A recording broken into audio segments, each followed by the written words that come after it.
Hey, morning. Welcome to 2020, everybody. Welcome in, welcome in, welcome in. I just saw the Emperor, so being in charge. So I just want to do a twin flame reading for you today. Gonna do it my old spread. I am bringing back the air, fire, earth, water a couple of days a week, so you'll see them Thursday, Friday, Saturdays, the dailies that I used to do. Also, I am going to be teaching a class starting tomorrow, January 2nd and January 9th, about navigating the spiritual journey. And that's something we're here to talk about today, how to navigate the spiritual journey.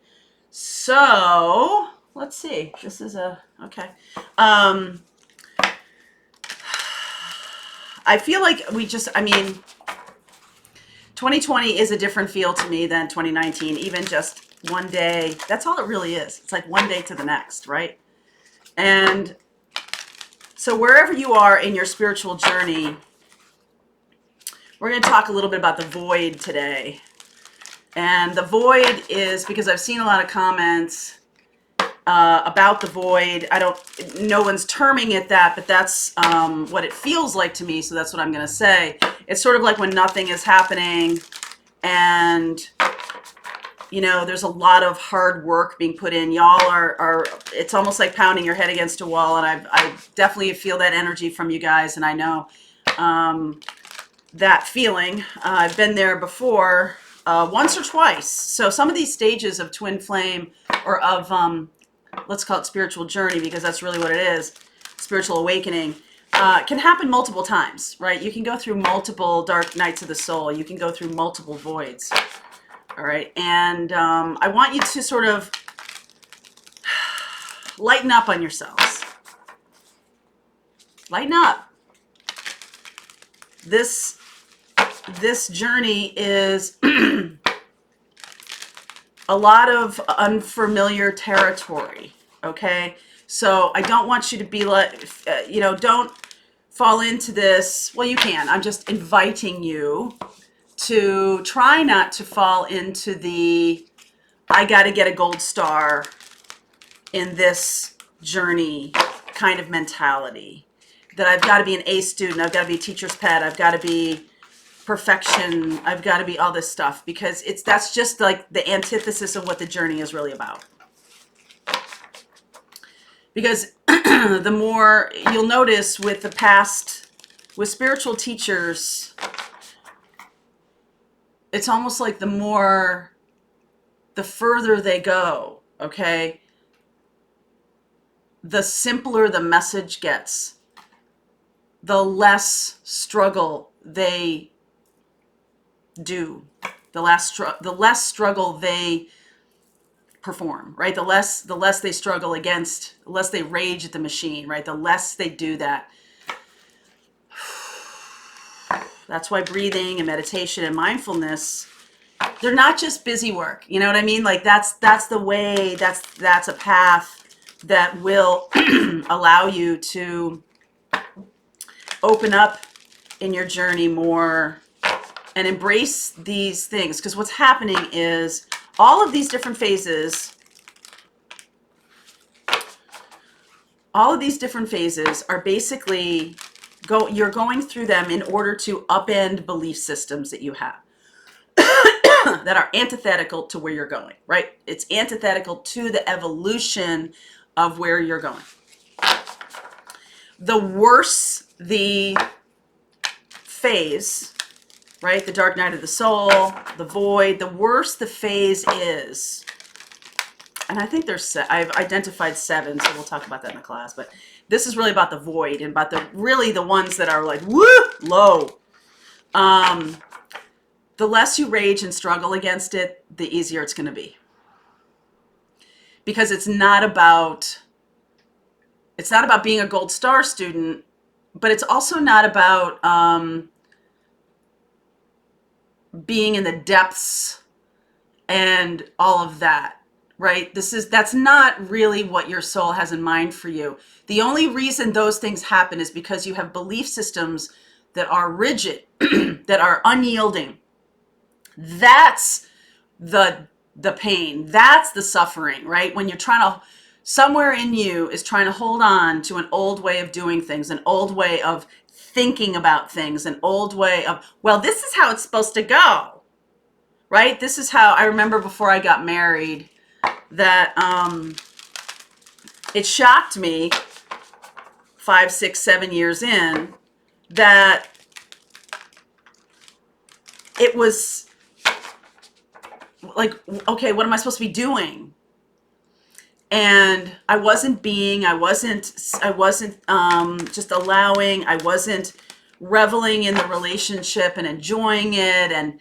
And, you know, I was sort of like, okay, we get married. I was thinking of like a New York Life commercial, right? Like you get married, there's the party, there's all that. And then there's like stuff in the middle, stuff in the middle, stuff in the middle. And then we're sitting on a porch and there's grandchildren and all that. The stuff in the middle is actually the stuff of life. You know, and of course, New York Life doesn't really care about that. They care about the stages of your life that require insurance, in their point of view. What I'm here to say is the same thing goes for the spiritual journey, right? You have this awakening, this moment of whether it's your heart chakra, whether it's Kundalini, however this happens, some people just woke up, right? However that happened, that's like the party. That's like the bliss. That's the dress. That's the part. That's all the fun stuff, right? And then there's the other stuff of it. But that's the stuff of it. And so a lot of people get bogged down in some of these phases because they're like, well, what am I supposed to be doing? How am I supposed to navigate this? What am I supposed to do? So I want to address that. But I also want to address the idea that it's the more you struggle, the tougher it's going to be. So like Nelson Mandela is a good example. Someone who went to jail for his political beliefs. Someone who was in jail for a long time. And he was very inspirational to a lot of people. He came out the other side of that a different human being. Of course he did, because there was like, 40 years. I forget how long he stayed in jail, but there was a long time, 50 years, a long time there and the progress, the change from being a militant to being a more Buddha-like figure, more Zen-like figure. Same thing in Shawshank. I just watched Shawshank the other day. I referenced it the other day in another video. And Red is sort of a Nelson Mandela, but it's really Tim Robbins' character who overcomes the situation because his belief systems of everyone's essentially good. I'll get out of here. I'm innocent of this crime, and this is not. And he's not seeing that the system is, this is designed to have a fall guy. This is designed to keep me here. The warden is designed to keep me here because it's to his benefit, right? And then he sees, and he said, I was a straight arrow on the outside. I had to come to jail to become a crook. But in reality, what happens to him is he moves toward his own self-interest in a very Buddha-like fashion. He does good for himself. He does a lot of good for guys in that jail. He gets a lot of them their high school equivalencies. He helps a lot of them learn to read. He made a library in there, right? He helps these guys overcome some very difficult lives. Okay, you have a lot of compassion. These guys are felons. A lot of them are felons. Some of them are innocent. Some of them aren't. But Tim Robbins is innocent because that's the whole premise of the movie, right? So he's in there for a purpose. He's in there to become who he became. He's in there to wash through his old belief systems and come out on the other side a different human being. That is his journey. Boy, sitting in that Shawshank jail for 20 years for something you didn't do, get busy living, get busy dying. That's that movie. And all the while, being used for corruption, being used for corrupt purposes for that warden, stealing money, all that kind of stuff. He decided that he was going to vindicate himself. No one was going to do it for him. He was going to vindicate himself. He was going to forgive himself. He was going to do what he needed to do to come out the other side of that. So in this journey, and it wasn't about hurting anybody else. He never hurt anybody else. That warden did what he did himself. The warden could have faced the music. Chose not to. So what I'm saying to you is this journey is more than just getting through the steps to get to a relationship. We've talked a lot about that last year. It's not about that. This is about you coming out on the other side prepared and ready for this next level of evolution in your life, and also the next level of spiritual teaching that you all are here to do. Y'all are here for that purpose. There's teaching and healing and all of that stuff, and all of us are here to help raise the vibration of the planet. So I'm just going to do a reading here today on this. In the extended, I will look at, I will go a little deeper, hidden information. I'll pull cards on whatever zodiac shows up here. But let's see what's going on here. So this is about not resisting, right? Not resisting. Red, when he went to get paroled, he was like, I don't know what rehabilitated means. I don't know what that means. But I know that young man who committed that horrible crime, I would want to talk to him. And I would want to tell him what I know now. But he's gone. He's long gone. And so, Sonny, stop wasting my time. Cha-ching, you're paroled. He came through a different way than Tim Robbins came through. Okay, so for you, wow. Okay, so forgiveness, I don't know if you can see it. Forgiveness, that's the first step here to happiness. Forgiveness of yourself, just letting it go, letting things go, not forming attachments. That's one of the big lessons of twin flame, or of spiritual awakening and twin flame journey, if you want to call it that, whatever you want to call it, fine with that. Forgiveness of self, forgiveness, letting go of how it's supposed to be. Okay, letting go of that brings happiness, brings you into the moment. Taking risks. That's what 2020 is going to be all about.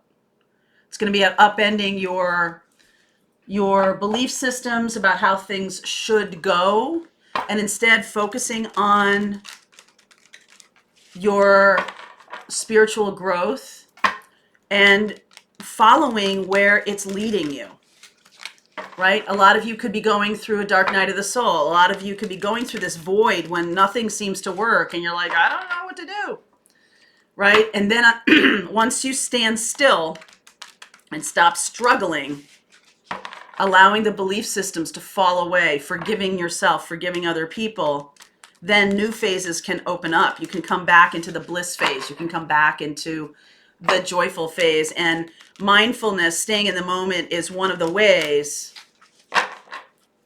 of easily navigating. Easily. You're just here to notice. If you learned how to meditate, if you've learned anything, it's really just about noticing those thoughts. Our brains are so strong that part of the spiritual awakening is not diminishing your intellect, but putting it in its place. Same with the ego. Putting it in its place. All right, so let's see here for you. Let's see here for you. I see High Priestess, because of course I do. This is, to me, the quintessential piece of the twin flame journey. High Priestess. Look at that. Meditation. King of Cups, the Sun. King of Cups, Six of Pentacles. Wow. Look at that. Wheel. Nine of Cups. Hermit. Emperor. I saw that before when I was shuffling. Emperor, Magician. My goodness. How powerful is this? Page of Wands. That's the whimsy. Because what's life without whimsy, right?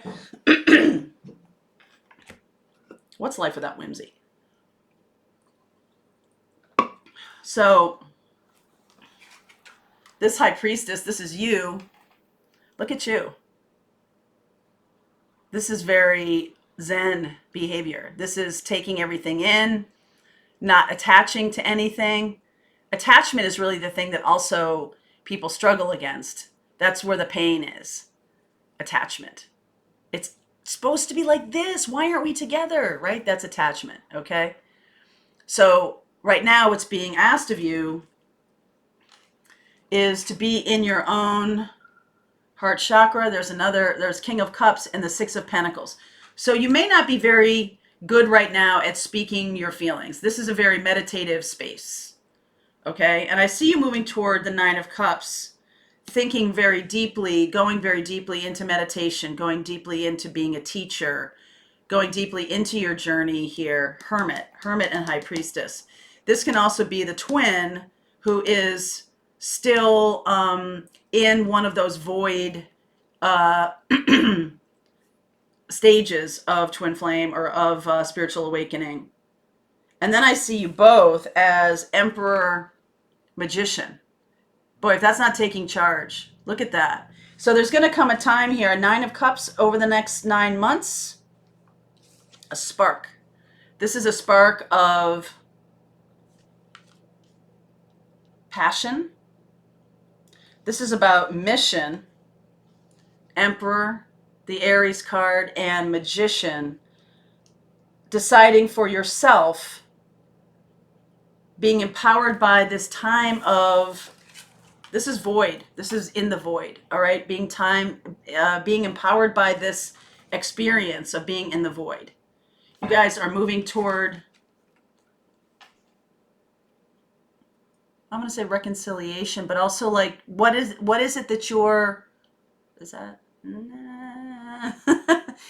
moving toward what it is that you're asking for, that is being granted. I feel like there's a lot more alone time right now, or will be, than you might want. Okay.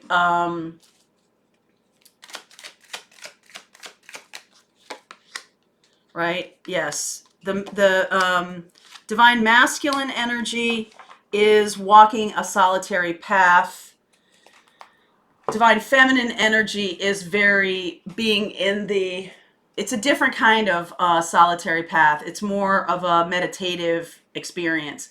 The Hermit is this person, the divine masculine may also be turning into a guide of some sort, turning into a teacher or a guide.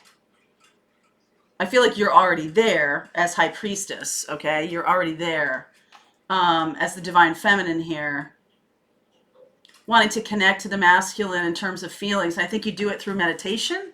You're doing this through meditation. Okay, the way of communicating on a 5D level. This Nine of Cups,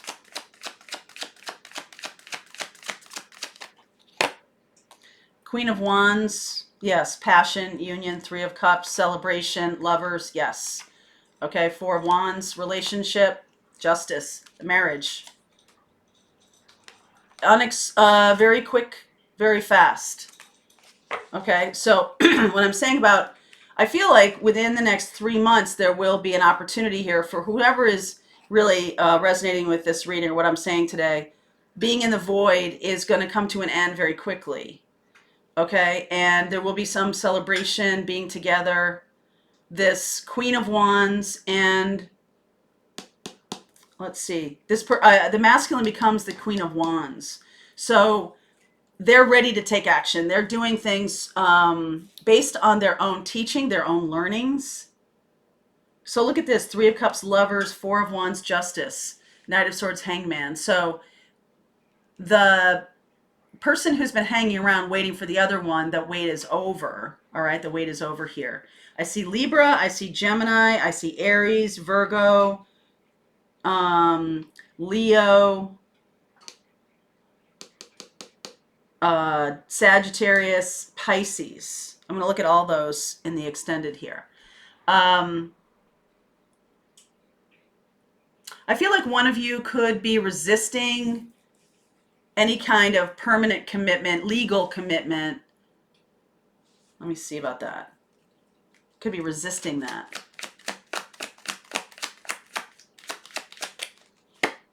Seven of Pentacles, Star, Three of Wands, expectations, big expectations, Knight of Cups. So, okay. So this is one of those things where I feel like it might be the feminine, feels like the feminine to me, has been waiting a really long time, has wanted it to be a certain way. This person needs to come back to me a certain way. And if that's not how they come back to you, there's resistance. There keeps being resistance. There keeps being resistance. So I see Aquarius here too. So that is a hang up. That is a hold up here. And the answer to that is about lessening the attachment to how it's supposed to be, and yet doing things that are in your best interest. So a lot of you, I've seen a lot of the comments that a lot of you say about like, oh, well, they're coming back to abuse me, or coming back for sex, or coming back for this. I will say to you that a lot of the people, human beings, that you are attached to as twin flames are really having a trauma bonding experience. And I saw someone use that phrase the other day, so I'm going to use it. Having a trauma bonding experience about attachment. That's the thing to be let go of, because twin flame is an energy, not a person. Okay? It's an energy, not a person. So if you are very focused on a person who is abusive or disappears on you, ghosts you, is narcissistic in any way, shape, or form, I did a video over on Souls on Fire that talks about the difference between soulmates and karmics and twin flames. Okay, so you might want to go watch that. But this is the lesson that we keep tripping over when we're doing having discussions about twin flame, because there is this, no, they're coming back to me, no, I'm resisting them, I've blocked them. And then what you're not seeing though is your attachment. Like you can only work on yourself. You can't get another person to heal or do anything. It is the being free of that is truly the way to move up in your twin flame journey, or in your spiritual awakening. Okay? You don't have to work, you don't have to, do a lot of soul searching or anything. Just let go. Just let go. Okay? That is a risk. Taking risks. Because I know a lot of you are like, oh, what if I let the person go? They're my twin flame. I'm supposed to be with my twin flame. No. What you're supposed to be is just being in your own energy, elevating your own vibration. If you're still attracting this trauma bond, this narcissistic partner, if you're still, take action for yourself and manifest a truly loving energy. Manifest somebody who is in the journey, instead of dealing with someone who is struggling and being in this traumatic way to you. Okay, because you're going to get stuck in some of these cycles, and have already been stuck in cycles. And here's the thing: there is no quickie shortcut. That's absolutely not what the journey is about.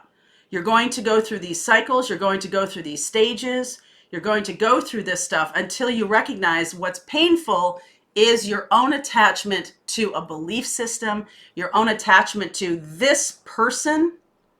And a lot of times, the people we identify as twins we are identifying them for traumatic reasons, for energetic reasons that are there to show us belief systems or ways of experiencing life that are hurtful, harmful, not loving at all. Okay? Not loving.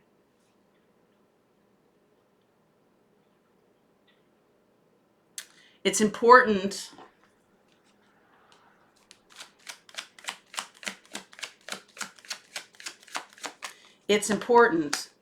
King of Pentacles, Knight of Wands in reverse. Woo!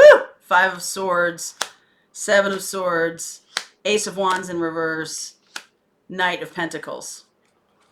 What I'm seeing here is I feel like we have a hard time seeing. This is part of the spiritual awakening, is that you see through people's manipulations. You're seeing them and you're not taking them personally. They sort of just are, okay? They just are. This is how this person is. And when you can see that in that light of like, when you notice yourself doing this, okay, that's not for me. Or, I like that energy. I like how that is, how that feels. I like how I feel when I'm connected to this person or when I'm in a relationship with this person. I love how it feels, but I'm also not attaching that to my own happiness. I'm experiencing and having happiness in the moment with that person, but separately and independently, I'm also happy. I'm also joyful. So you're taking a risk by allowing another human being onto your path or allowing them to come into your personal space. There are some that you're dealing with who are here of ill intent, getting that idea. Okay? So can you navigate this situation that's on the path here? This looks like the masculine, a masculine energy is wanting to move forward with a relationship. You've waited a long time for this. Can you move out of attachment, even when that's presented to you? When someone wants to be in commitment with you, when someone wants to be married to you, when someone wants that, and can you see it through the lens of your spiritual journey and be like, not just giving the person who you think is your twin all kinds of leeway, all kinds of even if they're in an abusive way, if they're upending their own belief systems about how they are in relationship, they're holding on to a way of being a relationship that's very destructive, okay? And can you release that despite the fact that this is what you've been longing for, you've been hoping for, you've been waiting for, okay? You've been waiting a long time. Can you see how it's unfolding and take your time about it and be like, yes, this is for me. No, this is not for me. But it's all about how you feel when you're with that person. Are you sucking it up and dealing with it because you think this is a twin? Or are you genuinely like, this is impacting my spiritual journey in this way? This is being presented to me. Why is this being presented to me in this way? Why is this person appearing to be abusive in some way? Why is this trauma bond getting triggered again and again and again? Why am I having to deal with this? And come out the other end with something that's more, that's new, that's fresh, that's, I see the Princess of Pentacles, the Princess of Wands, the Princess of Cups here. This is like a brand new, fresh energy of how you're doing things. And at this point, the Kings can be seen in this kind of reading, can be seen as, the get off my lawn guys. The ones who are holding on to an old way of life because they're afraid of where they're going. They don't know where they're going. So is that masculine that you're dealing with, or feminine you're dealing with, right? Because you're both masculine and feminine. The masculine energy that you're dealing with another person, another soul, can you see it through the lens of the 5D? Can you see it that way? Okay. So I'm going to continue on. If you'd like to come with me, I'm going to look at blocks that need to be overcome. I'm going to look at actions and advice for you, true motivations of this energy. I'm going to look at all of those. There's a ton of, maybe I'll look at all of the zodiac signs in the extended because I see almost all of them here. Okay. And we'll see where we go. Okay. All right, my darlings. Link is below for you. I'll see you over there.